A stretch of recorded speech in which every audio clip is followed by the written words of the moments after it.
Welcome, everyone. It's Hands on Politics, episode number 76, and our second episode on the new software that we're using so that you can see our smiling faces here. And Ken, it's good to see you again this week. A lot going on. I'm out in beautiful Colorado Springs visiting family, and it's just gorgeous out here. I forgot how beautiful the sunsets are and the mountains, and so it's a lot of fun being out here visiting family. How are you doing, Ken? Doing good.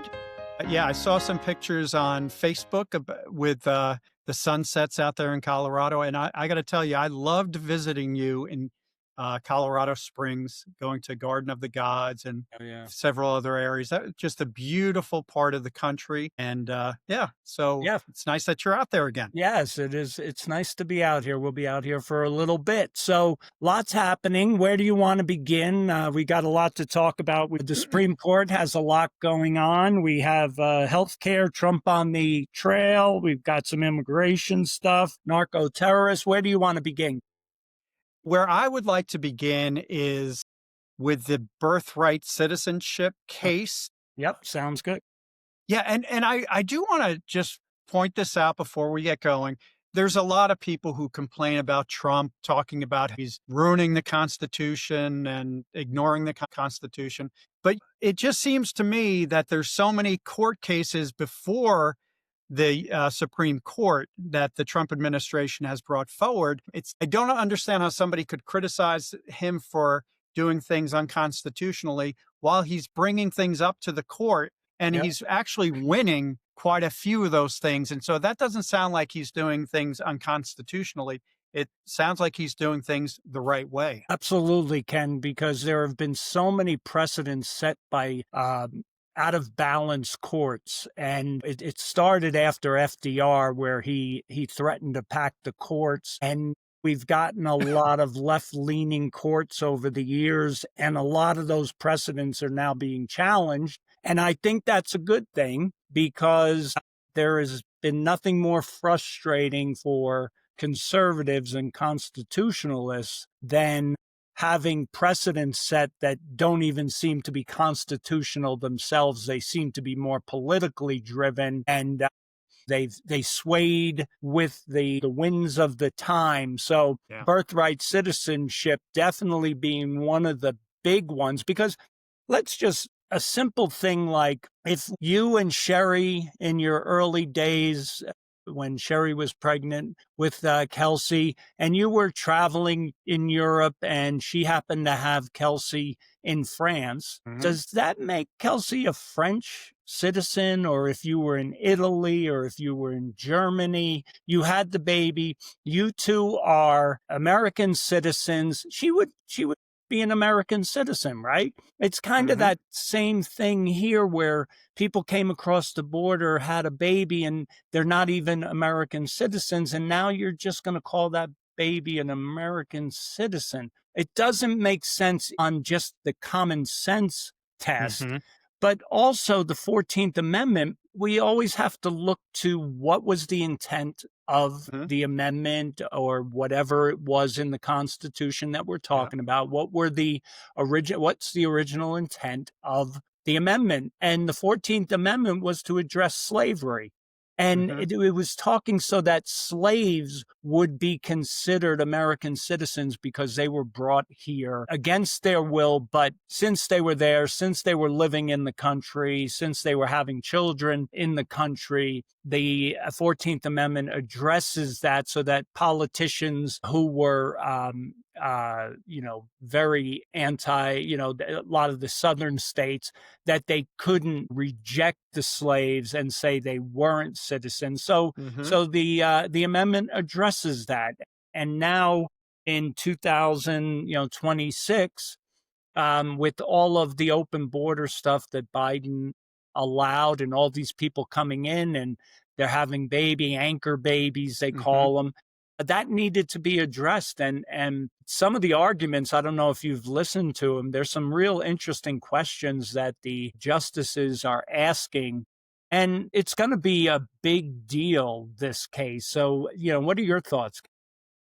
Well, yeah, I think, you talked about the original intent. And with everything in the Constitution, you have to look at what was the original intent of whatever it is in the Constitution. And the 14th Amendment is just like you said, it was intended for the children of slaves, of ex slaves. There's no other country, to my knowledge, that allows you to fly into the country, have a baby, and that baby be considered a citizen. And let's be serious, there's nobody who thinks that that was the intent.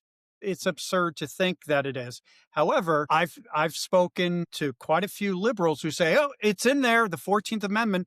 If you were," and let me just make sure I read it, "all persons born or naturalized in the United States and subject to the jurisdiction thereof are citizens of the United States." And so, number one, let's, just from a common sense standpoint, you should say the intent was not for somebody who is on vacation here, coming here, who stepped over the line Right. and had a baby 5 feet within the US borders. That was never the intent. And I'd also say, and subject to the jurisdiction thereof, that's really Exactly. the key. And I think Yes. you've spoke about that in the past. And the jurisdiction thereof, that doesn't mean, if like when I've gone to Europe, yeah, I have to listen to their laws. Like if I was driving a car, I'd have to listen to I'd have to follow their laws. But if they wanted to have a draft, would I be subject to the No. draft and just say France? Of course not. And that's more Yeah. what this phrase is talking about, subject to the jurisdiction thereof. And if you are not subject to the jurisdiction of that country, like in the United States, if you're not a person that the United States could, what was I just saying with the draft? Like, Yeah. if you, if you're not able to be drafted, then you're not. If you have a baby here, it is not going to be considered No. a U.S. citizen. No, subject to that. That is the key phrase. And what we have to remember is that words mean things. They're put there for specific purposes, and it's subject to the jurisdiction.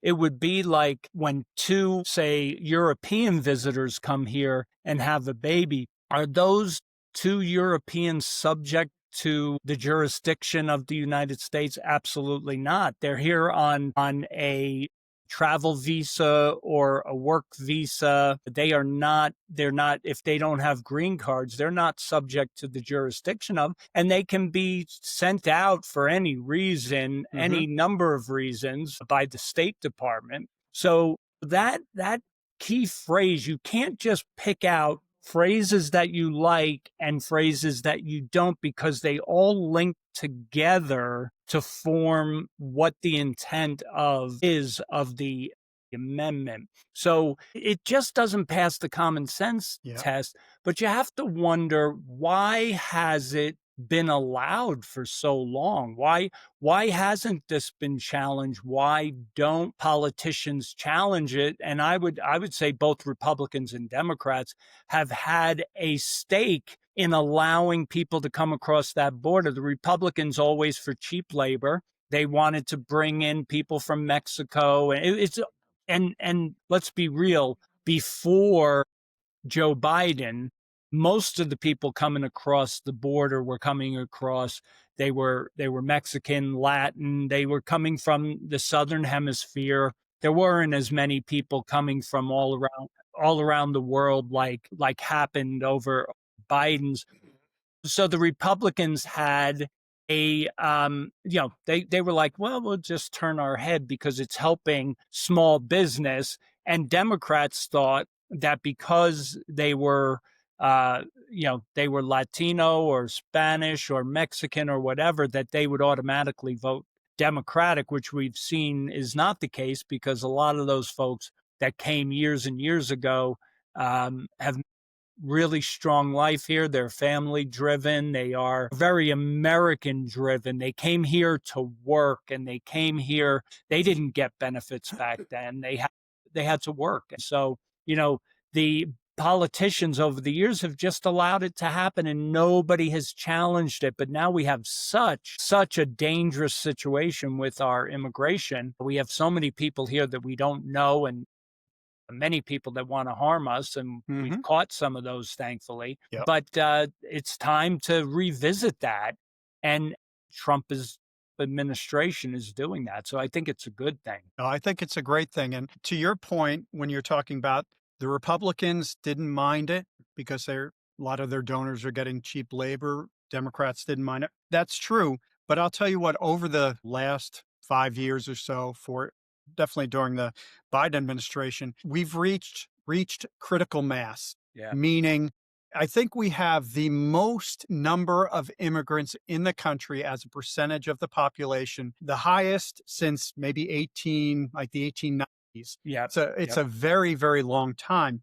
And I think that we need to assimilate the people coming Absolutely. over here. We've talked about it before where you have Somali, and we'll just use Somalia, but there's other countries just as well whose people have come here and they're just not being put in a situation there where they're being required to assimilate. Again, when you pick up a whole village from Somalia and you drop them down in Minneapolis, and there's a whole community of people from Somalia or Cuba or Haiti or whatnot, they don't have to assimilate to the U.S. Culture, and I think that's a problem. But I wanted to say, Rich, though, like in this case, there's wording in there that talks about, jurisdiction, like you'd mentioned, but you always have to go back to the original meaning. What the people who passed this legislation, what did they think that they were writing? You Right. know, and I can guarantee you that there was nobody who wrote the 14th Amendment who thought this applied to somebody coming here on vacation or crossing the border. That never entered their mind.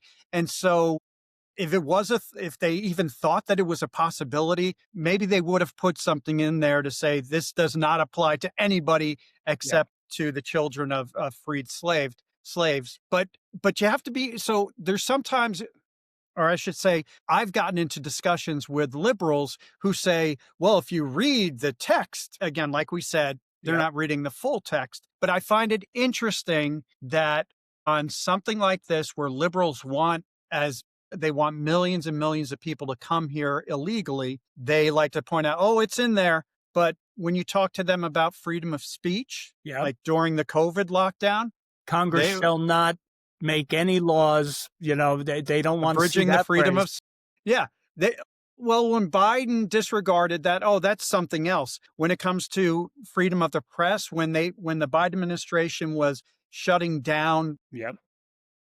press organizations like the Federalist, they didn't care. Assembly, religion, they had no problem ignoring these aspects of the Constitution when it didn't serve their purposes. Exactly. But in every case, I would say we have to go back to the original intent, understand what that meant, and then that will lead you to understanding what the law really is. And I am thankful, I think, for the most part, the current Supreme Court does that. They do a Yeah. pretty darn good job of identifying what the original intent was and then ruling in that manner. Yeah. And with a few exceptions to that. But Yeah. Ken, your talk about assimilation, here's the reality. And it bothers me to say it, that the reality of getting all of the people that Biden let into this country out is almost impossible. Yeah. So, and getting the criminals out, I think that is possible. And I think we're doing a good job at that. But the one thing that I think can completely change the whole dynamic, and you see it with self deportation. A lot of people have self deported because if they do get caught, they will not be able to come back in.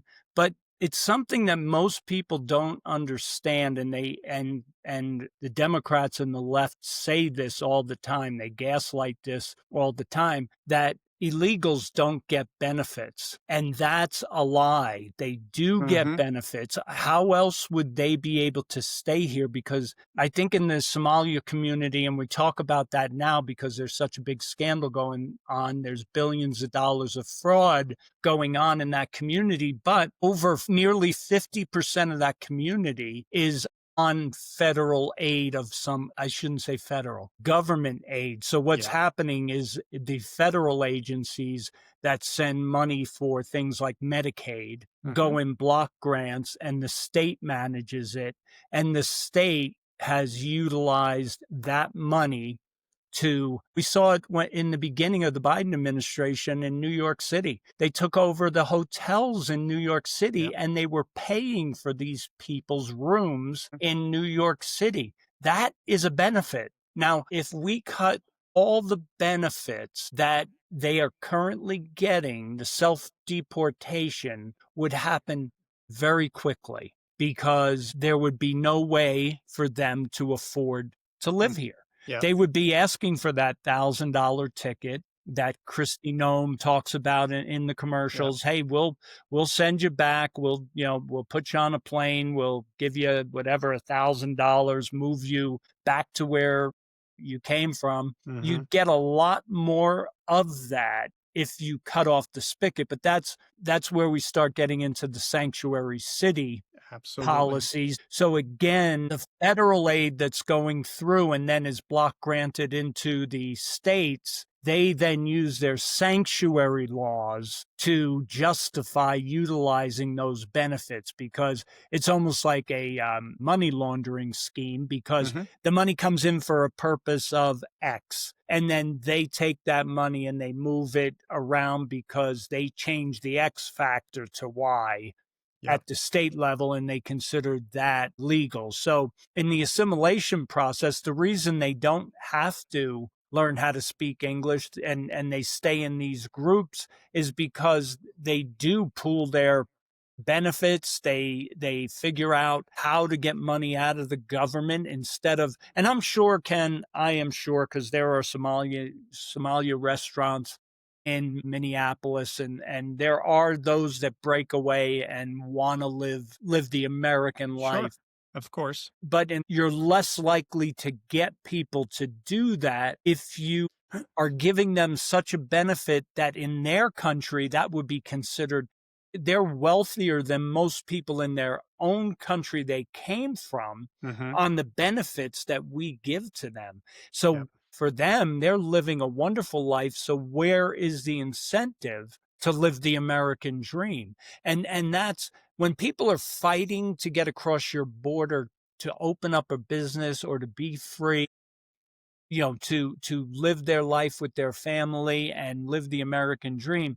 Those are the people you want, right? Hmm. The fighters for that. You don't want the people coming because they get a baseline benefit that's better than their own country. It's not fair to the American taxpayer. And from a human perspective, I don't think it's fair to them either, because that's not what America's about. And they will always be seen as third class citizens by Hmm. Americans because they're not coming here to compete in the marketplace of ideas and the marketplace of opportunity here. Yeah. No, I think you made some great points there, Rich. One of the big battles during the government shutdown was it Medicaid? And the reason the Democrats were fighting is because the Republicans were basically saying, we're cutting Medicaid because there's a lot of people, a lot of illegal immigrants who are receiving Medicaid. And the Democrats knew it. But if the Republicans didn't reduce the Medicaid spend, the Democrats in these Democratic states will continue to just, Yep.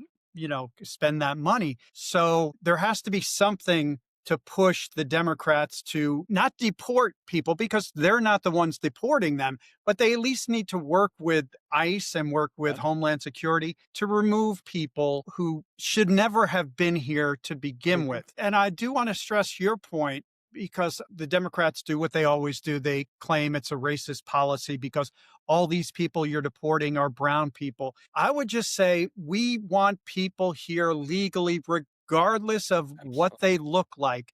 And so it has nothing to do with race. It has everything to do with following the law. But we love immigrants. We are a country of Absolutely. immigrants, but they have to come here trying to better themselves. And when you're just bringing millions and millions and millions of people here and handing them sending their kids to school, giving them the best healthcare in the world, You're feeding them. feeding them, all that, they're going to sit back. A lot of them are going to sit back and say, well, thank you. I'm living better than I lived in my home country. And nobody's kicking me to get a job. So I'm going to keep on doing this.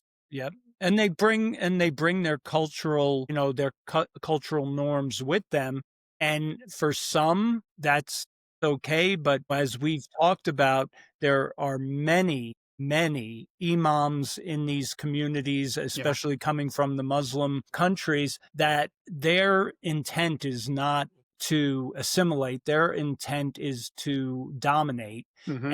And when you have people like that at the head of your community, and you're seeing it in Dearborn, you're seeing it in Minneapolis, where these calls to prayer 5 times a day out on loudspeakers, that we need to be proud of our Western culture, our Christian culture. The country was most of the immigrants. When you'll hear Omar and Jay Paul and all these people talk about this country was built by immigrants, they are correct in that. But the immigrants that basically built this country are European immigrants that came here over time and assimilated into the communities and brought Western and completely embraced Western culture. Now, did they keep some of their own culture? Yeah. Absolutely. And that's Hmm. what makes this place so beautiful, is that they assimilated, but there were many first generation Italians that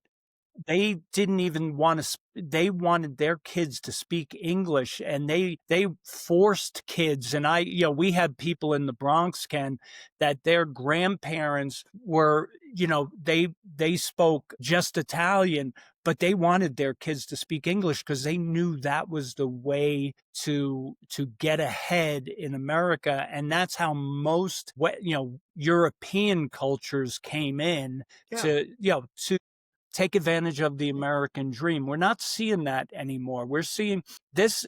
All you have to do is look at England, France, and see the takeover of neighborhoods, mosques, and Islam. And Islam, if you look at the tenets of Islam, it's not compatible. So it's Hmm. not Islamophobic.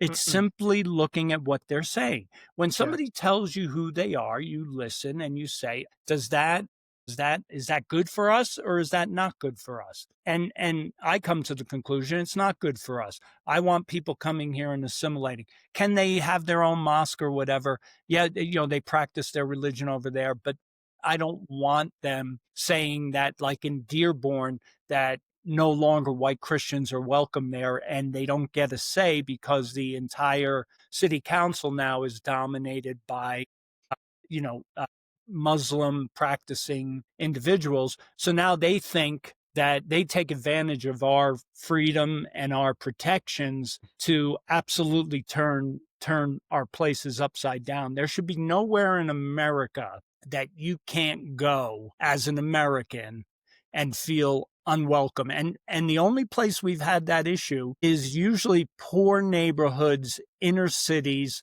where the crime rate has been, astronomical. South side of Chicago, South Hmm. Bronx, places like that. That is more of a crime. That's an American cultural issue.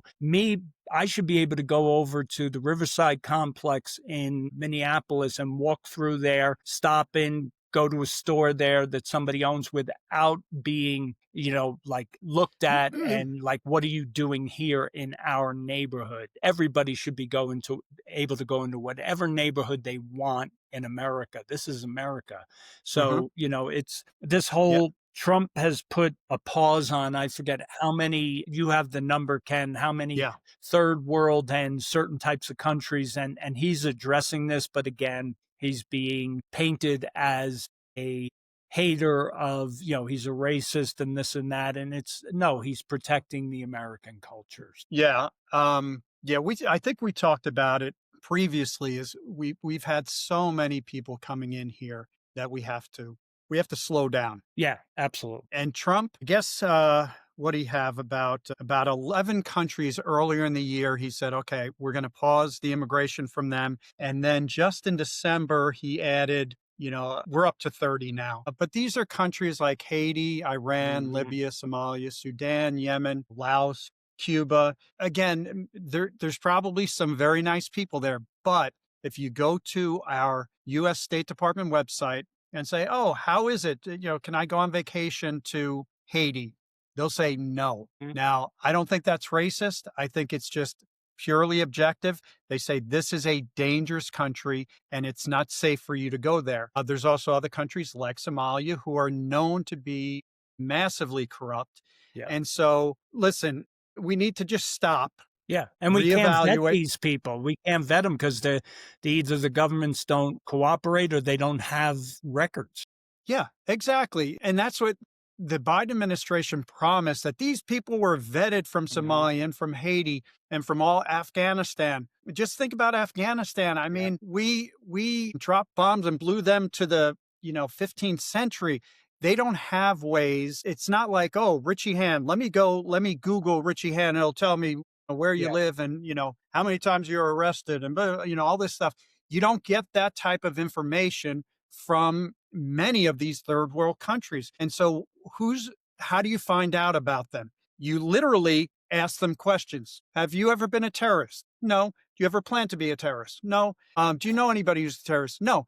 That's a lot of the vetting. Yes. On the other hand, maybe they ask the local imam. Yeah. Do so you're asking people who have no idea. Well, they do have an idea in some cases, and obviously, if you're asking them, they know what their history is. But you're getting information about people from very, very unreliable sources, and it's just not worth bringing somebody in here if potentially they're going to create more crime for us. You mentioned about the south side of Chicago, the South Bronx. We have issues. We've had issues for a long time in certain parts of our country. There's no reason to compound that Yeah. by bringing people in from countries that have a lot of crime, who follow philosophies that we don't agree with. And, you talked about Islam. Islam, when it comes to women, most women would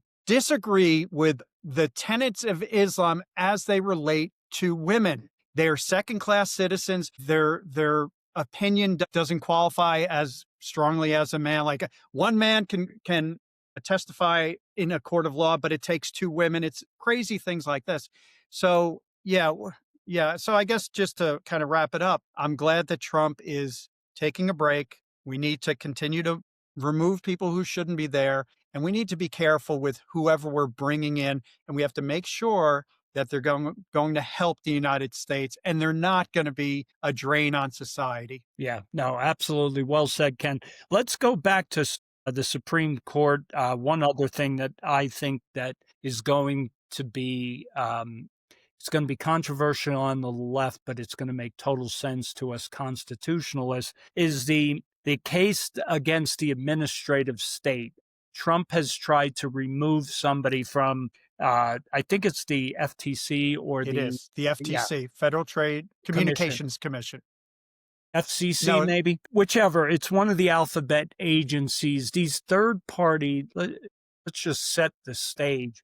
The FTC, the SEC, the NTSB, all of these oversight, quote unquote, committees that have extremely large, they've been given big mandates, a lot of power to create regulations through their bureaucracy. And Trump was trying to, I think somebody was under investigation for some kind of fraud, and he was going to replace her. He said that he fired her and she sued. So the bigger picture here is, and they said that he does not have the power to do that. So again, let's go back to the intent of these agencies and where in the Constitution do we have an acceptance of creating bureaucracies outside of the political Congress, executive branch,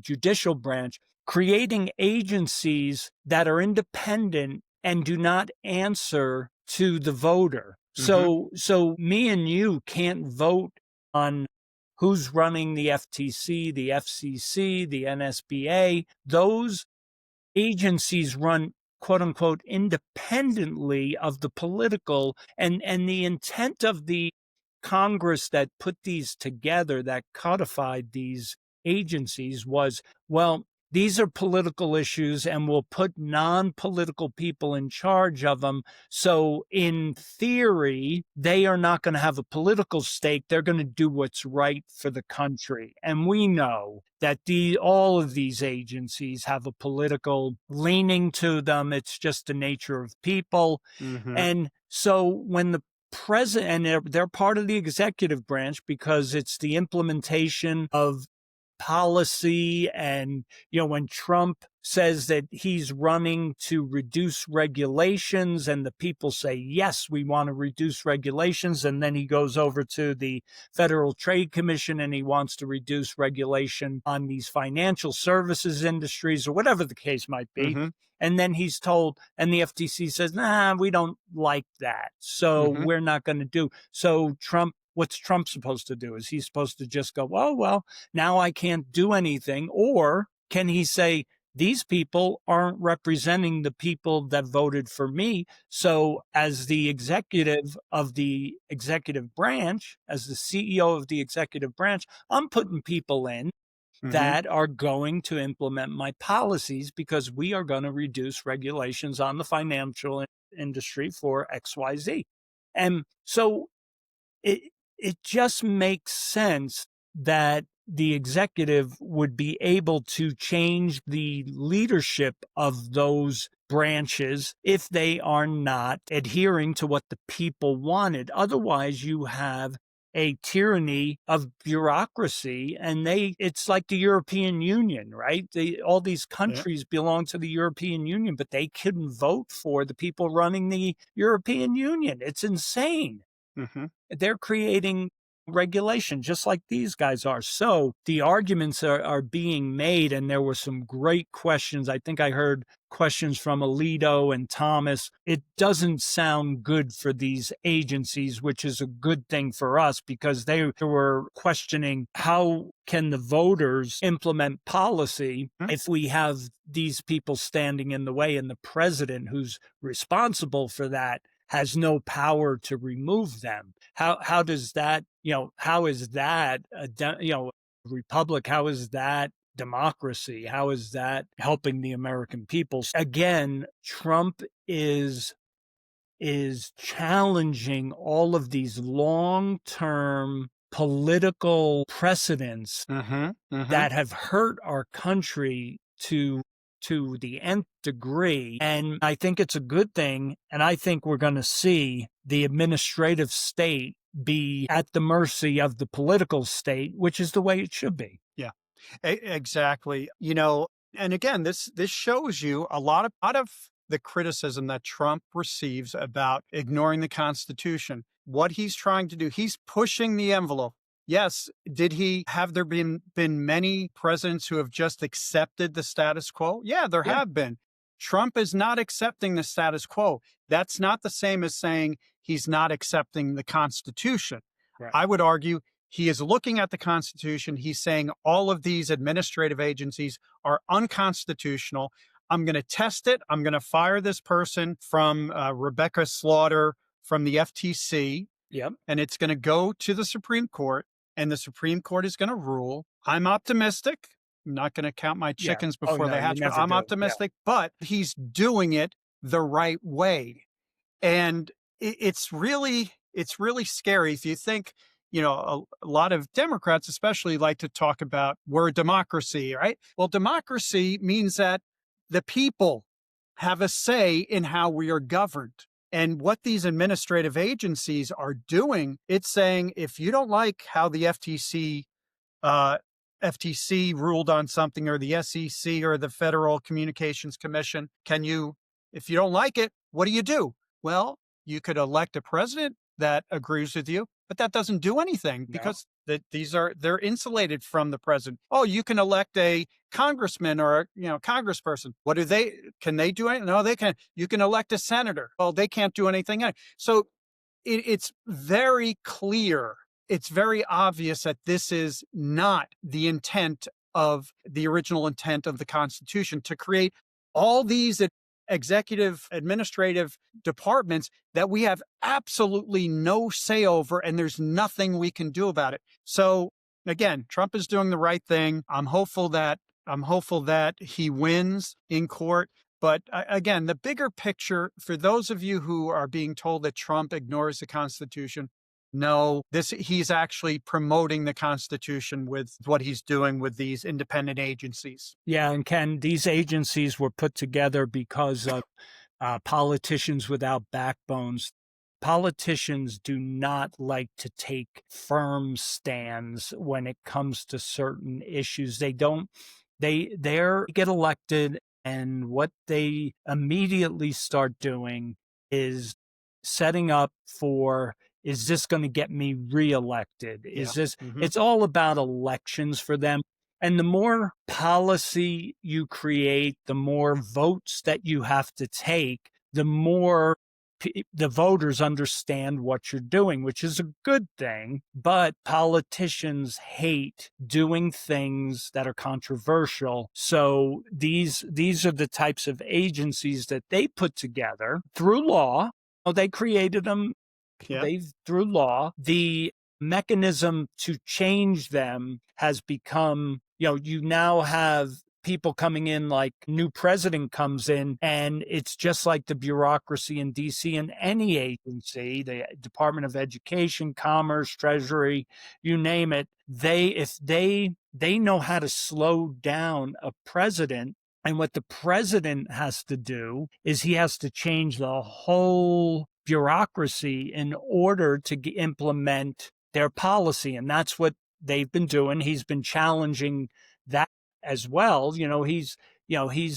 They're slowing down all of his appointments for all these positions, especially judgeships, because if the longer they can slow him down, the less change there is. So this entire exercise is to bring us back closer to the Constitution and closer to the people. And even Yeah. if you don't like Trump, he is bringing back the intent of the Constitution, which was to have the people have more say in their government. And that means that your congressional folks have to do what you ask them, and they can't say, well, that's an FTC regulation, so I can't Hmm. really do much about that. So why do we even have representation when we have all these bureaucrats?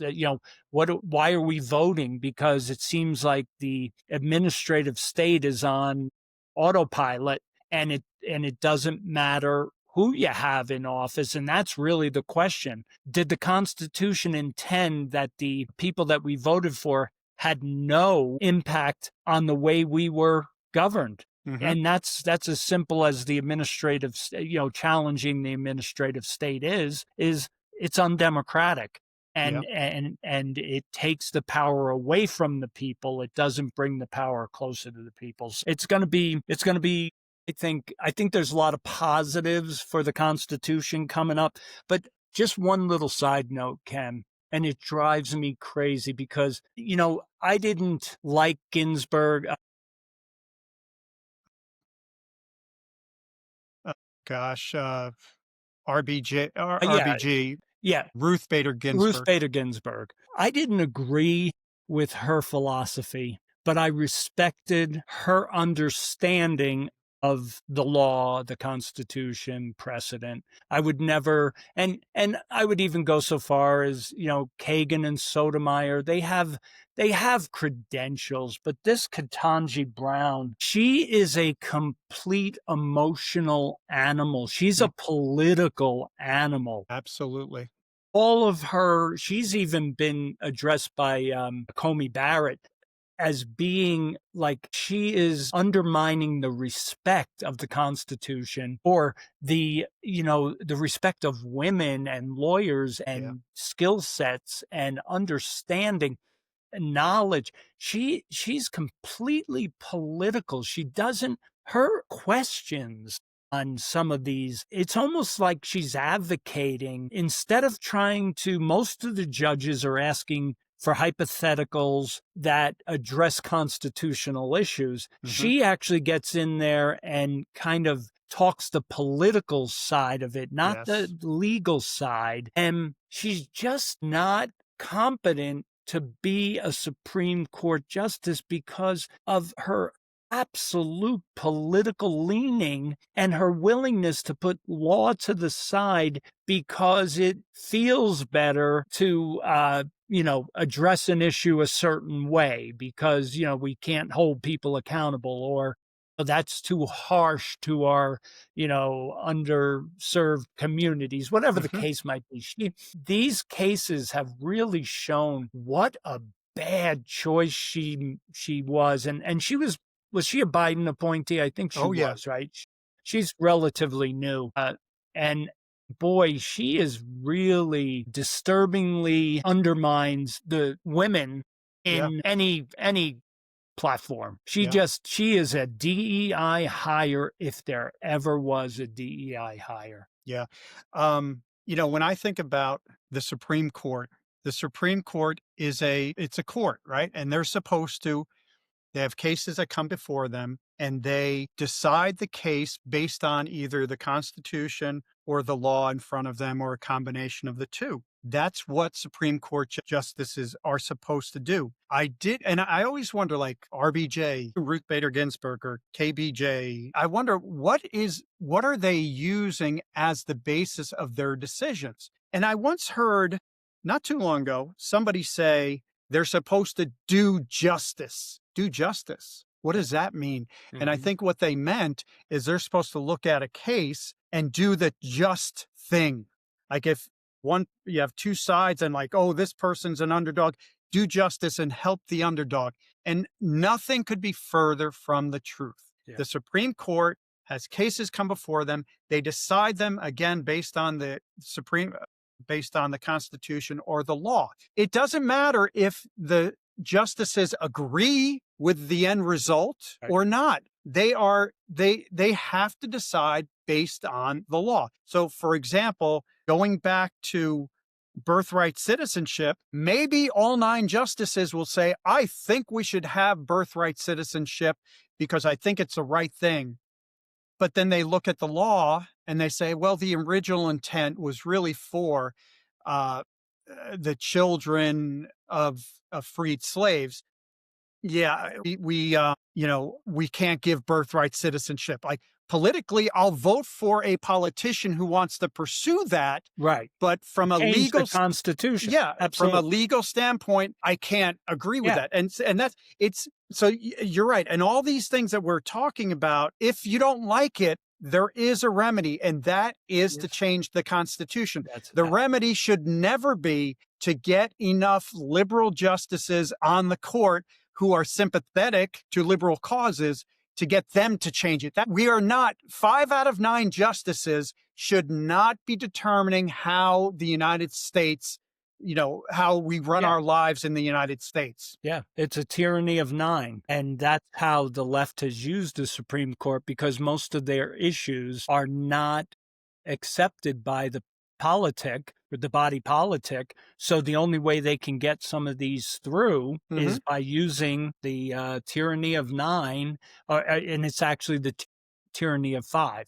Yeah. And so 5 people making the choices for the American people. And this is the party of quote unquote democracy. And Trump is the one who's trying to undermine democracy. Meanwhile, he's using all of the avenues that were created in the Constitution to bring back democracy, which is the people, whether you like Trump or not. I didn't like Biden, but if he's elected and he gets the Congress to agree to his things and they pass these Yep. laws, I have to abide by them because I'm an American citizen and they were justly put forward.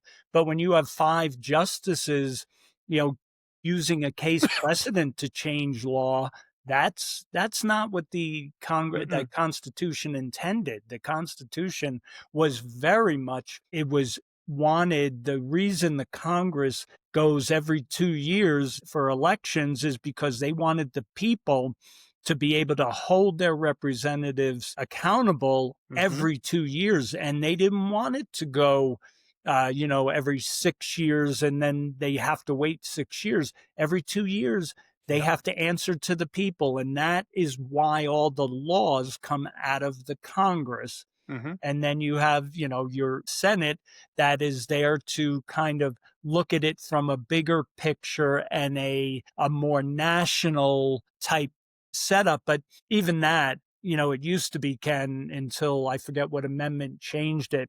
The state legislatures used to choose the senators. It was not Yeah. a democratically elected general election in the state, which Yeah. I would argue was a bad change, because they are now answering.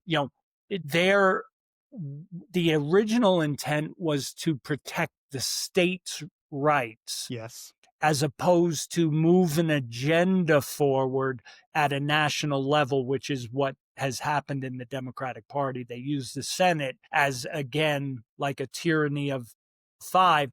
They try to use the Senate to move national, where if you are elected by the state representatives, you are more likely to do what the states want you to do, as far Hmm. and oh, it's the 10th Amendment, right? So Yeah. the Well, what is the Constitution. 10th Amendment, Rich? I don't think enough people know about the 10th Amendment and what its original intent was for.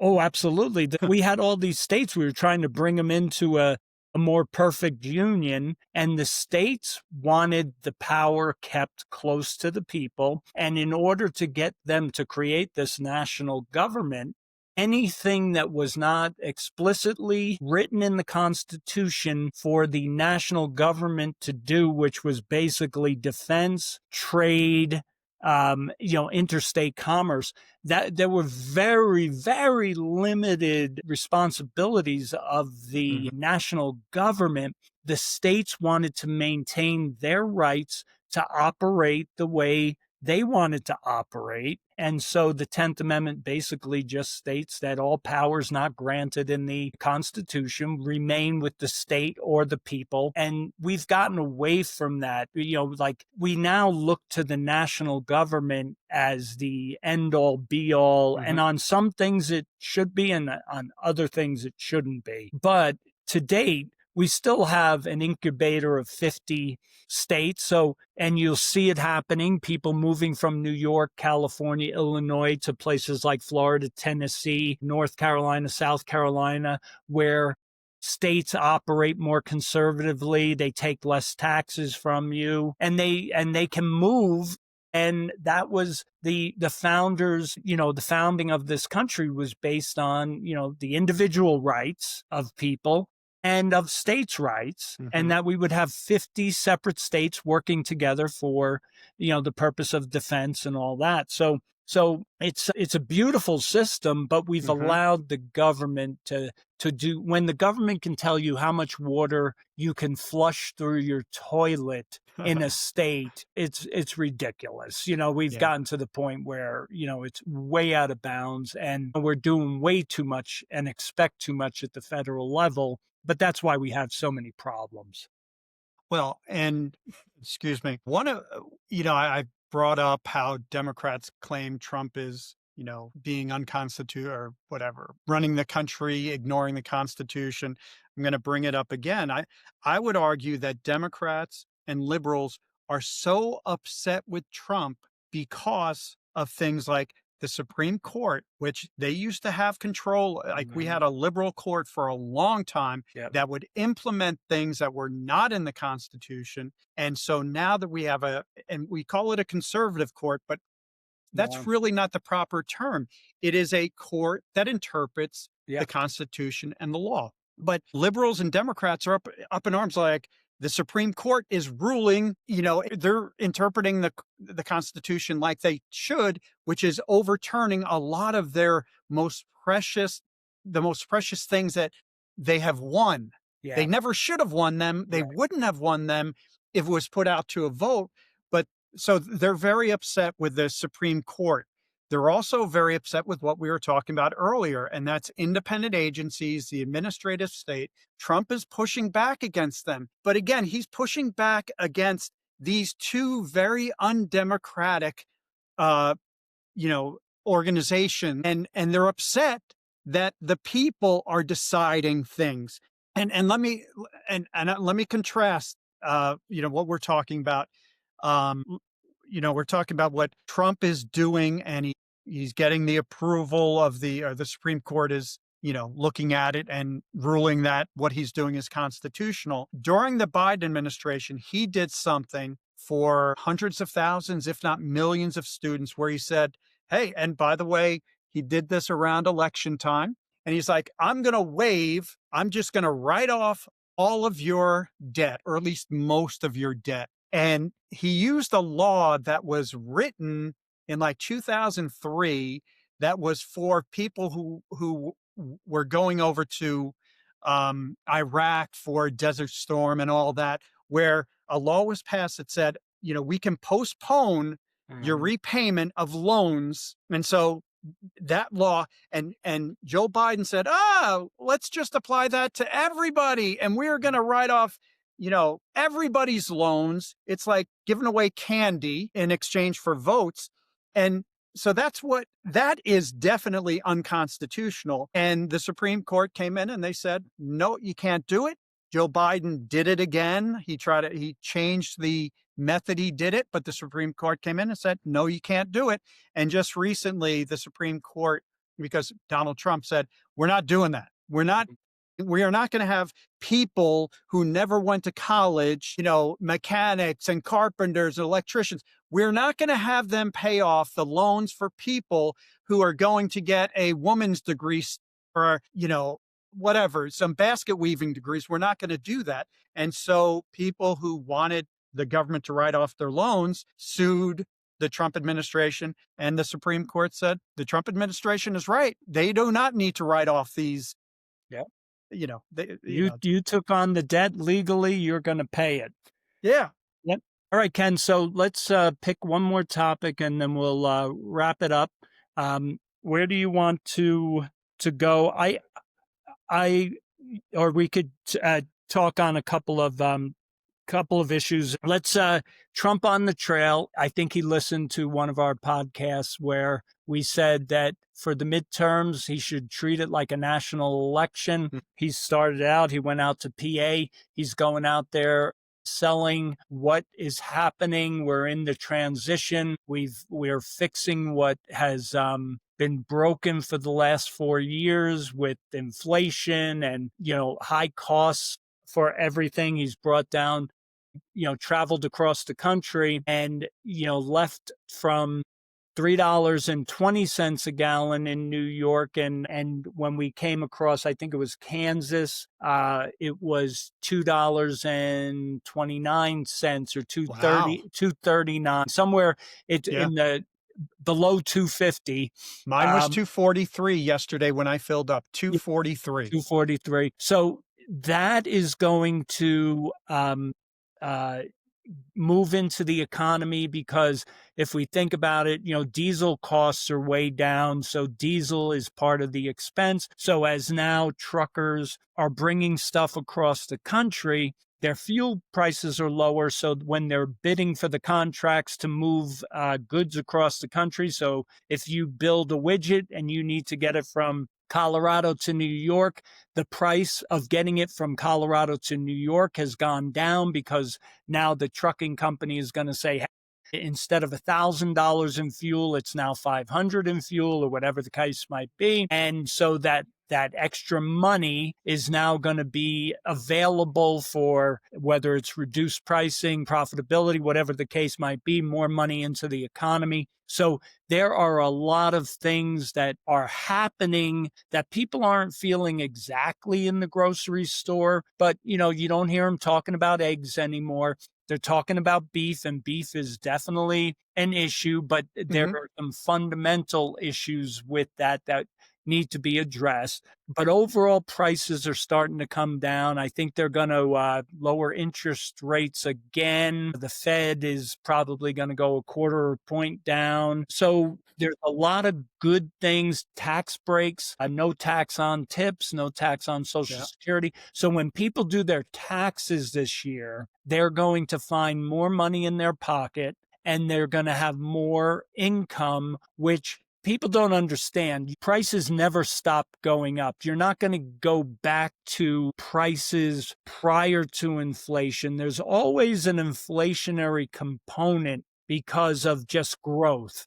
And what we're going to see, though, is people's wages and the money in their pocket is going to grow, and prices of items are going to go up slower. So they're going to feel like they have and they will have more purchasing power, which then changes the psyche of, well, that's not that expensive anymore because relative to what I'm making, it's now less. Hmm. So he's out there on the campaign trail, and he started in Pennsylvania. I'm hoping he's going to go to, I hope they strategically, and if they're listening, they listen for the overall campaign. Let's see if they listen to our advice, going to the districts where we have chances to win or we are struggling. He needs to kind of focus in those states where um, where representatives are struggling, because there are 50, we just talked about this with the 10th Amendment, Ken. There are 50 different economies out there. Like Hmm. I'm out here in Colorado, the price of gas is 260, whatever it is, 270, but in New York it's 320. So prices are different because of the way things are operated. Property taxes are higher in New York than they are in Colorado or Georgia or Florida. So they need to be strategic about where they send the president, because some places are already feeling better Yeah. about things, and there are other places that are kind of gaslighting, saying that things are getting worse, which is not the case. I think some of the democratic establishments, governments, are taking advantage of some of these price decreases and utilizing it to increase taxes. So he's got to get out there and get to those districts so that he maintains the House, so that we don't spend the next 2 years dealing with impeachment, because that's all it's going to be. Nothing else is going to get done, and it's going to be very depressing. Yeah, no, I agree. And, in my house or in my family, Sherry talks to me pretty often about beef price, the Yeah. price of Yep. hamburger and State. steaks and things like that. And she's like, he said he was going to do something. And Cameron, he's in Washington, D.C., and he'll talk to me about housing prices. And I think those are two very important things. Trump is doing a lot of very important things that I care about, the deportation, the energy. He's doing a lot of great things. But those two issues, housing and the price of food, specifically beef, Trump needs to make sure he's doing things Yep. to get those things down. And I do think when it comes to housing, Jerome Powell, probably the Fed will lower interest rates. But when he replaces Jerome Powell, which will probably come, I think, early next year, for some reason, I'm thinking April, we'll probably get somebody who is more willing to lower interest rates to where they need to be, Yep. which, by the way, it was Jerome Powell is a political player, because when it came prior to the 2024 election, he lowered interest rates very low to help the economy so that Joe Biden would get elected. Yep. And so I think he's been reluctant to lower interest rates because he wants Trump to Yeah, to suffer. suffer in the Yeah. I totally agree. Yeah, so I'm hoping those, so with the housing, I think the interest rates are going to help that. I think the food prices we talked about last week, I think some of the things he's doing, part of the reasons for beef being higher is the tariffs. But I think the tariffs are part of a much bigger strategy. Mhm. And so when Trump sees, okay, well, beef prices are going up, he's not against lowering the tariffs to No, get the he prices makes down. So adjustments. he makes Absolutely. adjustments. But I'm very glad that Trump is going out on the campaign trail because nobody campaigns better than him. But I'll tell you what, Trump is only one man. And, when you see him in the Oval Office, every day he's doing a million things in the Oval Office, but there's nobody better than campaigning than him. So what I think needs to happen is JD Vance, who I really like and I think has been doing a very good job, he's going to have to step up even Yeah. higher and take on more responsibility. And Trump has some great cabinet members, Marco Rubio, Yep. various other ones that are going to have to step up too and get that message out. And also, they need to hold their people accountable like Trump holds them accountable to make things happen. And the So I think Republicans need to step up too. Yeah, and that, yes, absolutely. they can't sit back and just rely on Trump. And I just want to close out on this one thing, Ken, with what he also has to do is define what he says when he calls the affordability crisis a hoax. What he means is that the Democrats are using affordability as a bludgeon against the Republicans and Trump. And what he means by a hoax is that these are the same people that put us in this spot that are now blaming the Republicans as they try to fix it for all the stuff that they did for the last 4 years. And they're acting like if they get back in power, they're going to do something about it. That is a hoax. When Democrats tell you that they're going to be better at reducing prices, that's the hoax. That's what he's talking. He's not saying that when you're going to the grocery store and you feel like prices are higher than they should be, that's not what he's calling the hoax. He gets that. Yeah. He's trying to fix that. He's calling the Democrats the hoax. So he needs to make sure when he uses that, he explains it, because I saw Chuck Schumer out there saying, he believes that, the American people, it's a hoax. Chucky, move over. You're a major part of why we're in the problem that we're in, and Trump is trying to fix it. So I just hope he uses that. That's a great point, because if you just listen to clips or read headlines, you might come away with the impression that he's saying, hey, things are great. Don't worry about it. He feels your pain. He feels your pain, and he's trying to fix it. Yeah. And I think like Ronald Reagan, when Reagan came in after Jimmy Carter, very similar to Trump coming in after Biden, things were totally screwed up when Jimmy Carter was president, totally screwed up during Biden administration. Trump had to retool the economy from a government-centered economy to a free market economy. Yep. And that doesn't happen overnight. But like with Reagan, it took him a year and a half. We went through a recession with Reagan, high inflation and things like that. I think Trump's is going to help us get through this quicker than that. Yes, I believe so. Yeah. So just, he has a lot of good things in place. Some things will take a little while to really kick into gear. But I think all his policies are the right ones, and they're going to kick into gear. And we will keep an eye on the administration to see if they've listened to today's podcast, Ken, because they have been listening to us. So we've been kind of ahead of the curve on that. So, I think we hit plenty of issues, and we'll wrap it up today for the 76. 76, yeah.